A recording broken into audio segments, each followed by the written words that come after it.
Hello and welcome to Kanoa's Kitchen, where in fact this is my kitchen. I'm joined with Christian. Today we are making Eagle sandwich and freedom fries. The Eagle sandwich includes the following. Now let's get cooking. Judicial review. We, the chefs, are the judicial review. We decide if what we cook is safe for consumption or not, and we decide what we put in there that's like seasonings, toppings, etc. Like the official judicial review, they decide what new laws are made and put those through the court and through Congress to see whether or not if they are constitutional or not. It's nice and flat and tenderized.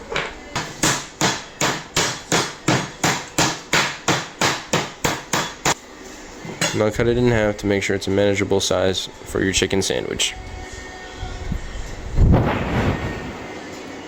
The marinade. We made this marinade in advance, so about an hour you want it to be in the fridge or just sitting. But the marinade consists of 2 tablespoons of garlic powder,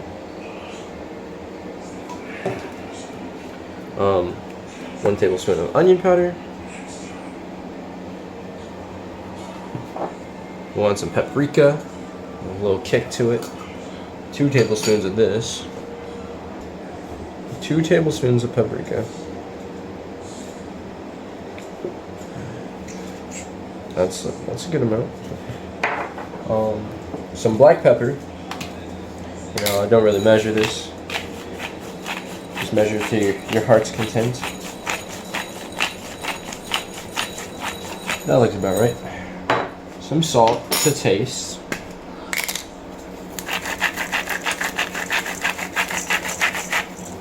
Oh, that's a lot of salt. That's it. Some lemon pepper seasoning. Oh, it's not open. Cut. Or pause it. Some lemon pepper seasoning. Around 2 tablespoons. And some. We didn't buy cayenne pepper.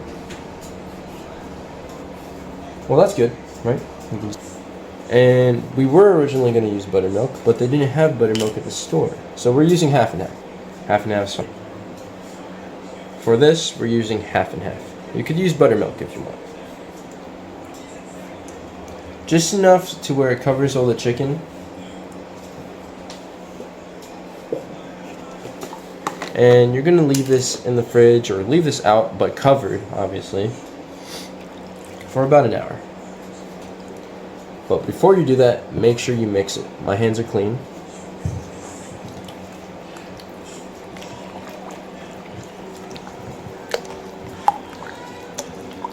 And now that that's mixed, I'm going to put this in the fridge. We're going to start cutting our freedom fries. Here we have our freedom fries, or just our peeled potatoes for now.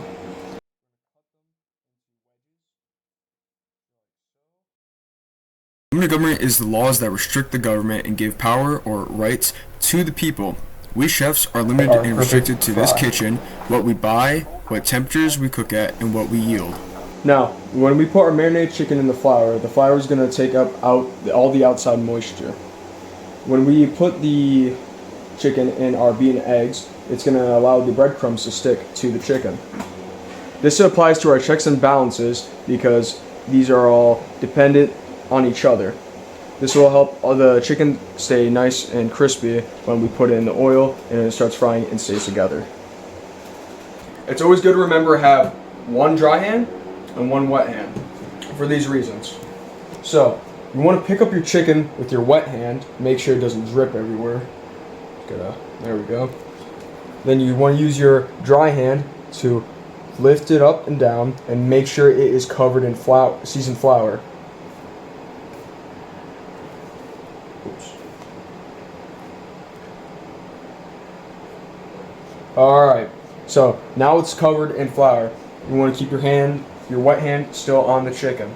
Moving on to our beaten eggs, you want to dip the chicken in your egg, but make sure it is fully coated. Alright, you want to get a handful of your breadcrumbs. Just make a little divot so you can place your chicken in there. Then you want to pour your breadcrumbs over. Make sure it's completely covered on the top. And then you want to, with your dry hand, you want to press down.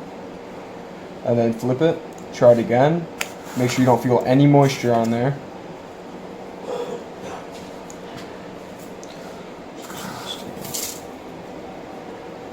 Then we are finished. That is one patty of chicken done.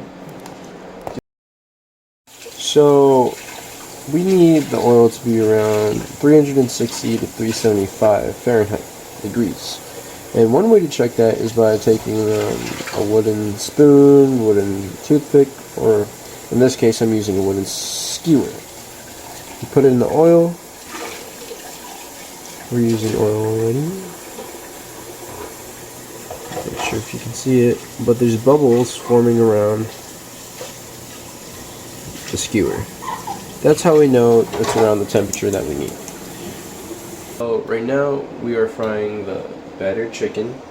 You want to make sure the oil's not so hot. And yeah, let's put it in. You should hear a nice sizzle if it's hot enough. We'll put it in the basket. And you're going to leave it in there for around 2 to 3 minutes. And then you're going to flip it. So for our democracy sauce, we're gonna add some pickles in it, diced pickles.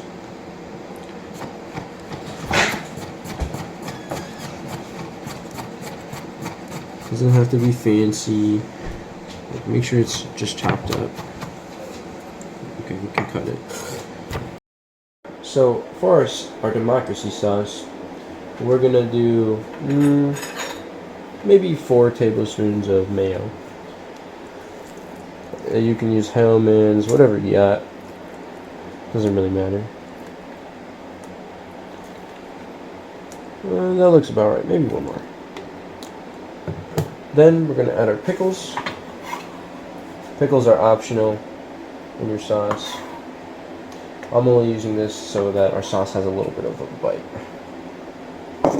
Then we're going to add paprika until we see the color of the mayo change.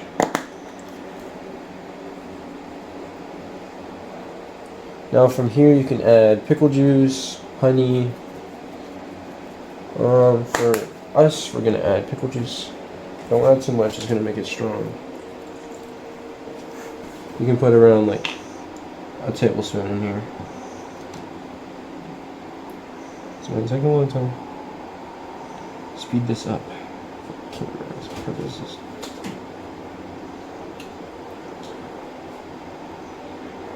That's about it. Alright, now we're going to mix it up.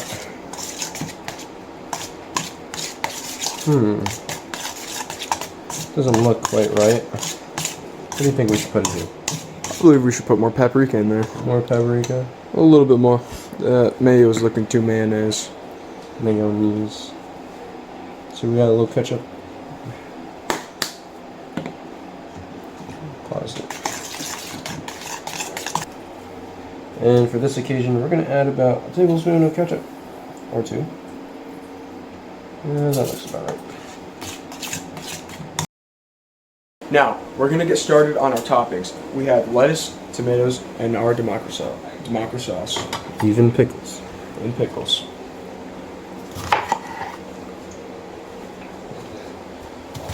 Now you want to cut the tomatoes into nice round slices so that they sit perfectly on top of the chicken. Or our eagle sandwiches. Or our eagle sandwiches. Doesn't have to be perfect.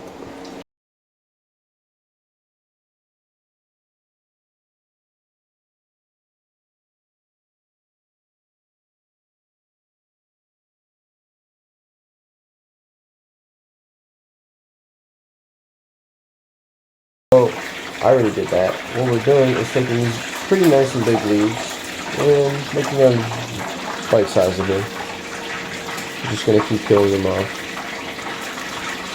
And then we're going to throw that on our chicken eagle sandwich. popular sovereignty. One trick that I learned Popular sovereignty is the choice of to topping make on a tomatoes sandwich, taste better tomato, lettuce, on a pickles, sandwich and sauce. is to add salt Voting to and them. citizen Salt involvement and in pepper, how we get to choose our just a politician little bit, depending on not too their much. You don't agenda want to or influence overbalance the flavors picking on a us. sandwich. That's it. It's crucial to pat your fries down dry, so when you put them in the oil, they don't pop and explode everywhere, which can burn you, and it's pretty horrific. Now we're gonna start cooking our freedom fries. We're cooking the freedom fries at the same temperature we cooked our chicken at. Now let's put them in the basket and slowly lower them in. So for the size of our fries, they're probably going to take around 5 minutes. Or you want to pay attention until they turn golden brown. So now our fries are now golden brown. We're gonna put them in our bowl here. Okay, so now we're going to put the salt in.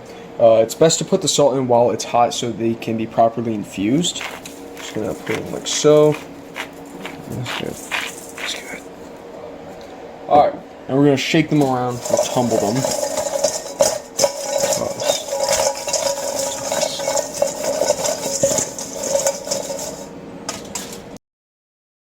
Here I have our freedom buns. The freedom buns represent our government. The buns tie everything together like our government does to make sure nothing goes out of bounds. Here we have our popular sovereignty. It's our choice of toppings that we want on our Eagle burger, such as tomatoes, lettuce, pickles, and even the sauce. This includes voting and citizen involvement to choose their politicians depending on their agenda, or in food terms, their pickiness. So now we're assembling our freedom burger. As popular sovereignty, I want everything. I want everything. So I'm going to put some sauce on the bottom bun. I'm going to put, let's put the chicken on next because I'm not a weirdo. Here comes our pickles. 3 little pickles. Of course, you gotta put the lettuce down first so it doesn't drip into the chicken. Let's throw this one on here. Then we put our tomato on. And then there you go. Separation of powers. It's the sandwich itself and the fries are their own completely different things. These would represent 2 different groups in our government that are responsible for their own items, such as the fries and sandwich. These 6 key ingredients is what we believe an ideal democracy would be. Now, get your cup of liberty And have a taste of freedom and democracy.